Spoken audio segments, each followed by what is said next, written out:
যেন থমকে যাওয়া এক মহাসড়ক, উন্নয়ন কাজের ধীরগতি, সেই সঙ্গে শুকনো মৌসুমে ধুলা আর বর্ষায় কাদা।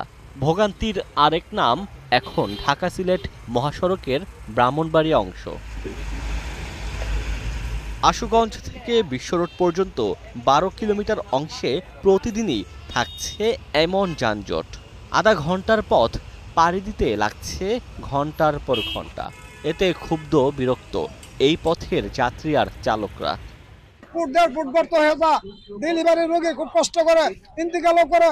এমনকি আমরা জনগঞ্জে যাতায়াত করতে গেলে আধা ঘন্টার রাস্তা আপনার ২.৫ ঘন্টা ৩ ঘন্টা লাগে ব্রাহ্মণবাড়িয়া সদরঘাট হচ্ছে। রাস্তা সমস্যার জন্য যানজট সৃষ্টি হচ্ছে, মানুষ দুর্ভোগ সৃষ্টি হচ্ছে, আমাদের গাড়ি রাখতে পারি না। ২০১৭ সালে মহাসড়কের আশুগঞ্জ থেকে আখাউড়া স্থলবন্দর পর্যন্ত ৫১ কিলোমিটার ৪ লেন নির্মাণের অনুমোদন দেয় একনেক। করোনা সহ নানা জটিলতায় পিছিয়ে যায় কাজ। গেল জুনে প্যাকেজ ১-এর মেয়াদ শেষ হলেও বাকি রয়ে গেছে কাজ। বিভিন্ন স্থানে তৈরি হয়েছে গর্ত, ঘটছে দুর্ঘটনা। ব্যবসার ক্ষতি, গাড়ির ক্ষতি, যাত্রীর ক্ষতি, কত যাত্রী ফ্লাইট পর্যন্ত মিস হয়ে যায়। কষ্ট হলো চলতে হয়, কর্মস্থলে তো যে খুঁজতে হবে, এভাবেই চলতেছে আমরা, অনেক কষ্ট। যান চলাচল নির্বিঘ্ন রাখতে হিমশিম খাচ্ছে হাইওয়ে পুলিশ।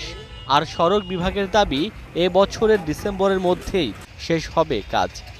মানুষের জনভোগান্তি অনেকটাই লাঘব করার জন্য আমরা রাত দিন চেষ্টা করে যাচ্ছি, কিন্তু রাস্তা মেরামত না হওয়া পর্যন্ত যানবাহন চলাচল স্বাভাবিক করা সম্ভব হচ্ছে না। আমাদের একটা জাহাজে মাল আসতেছে, বেনাপোল পড়ছে, এই এলাকার এই রিজিট পেমেন্ট হবে পুরো এলাকাটাই।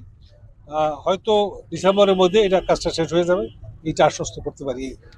সড়ক বিভাগের তথ্য মতে মহাসড়কটি দিয়ে দৈনিক গড়ে ২২,০০০ যানবাহন চলাচল করে। Desk report, star news.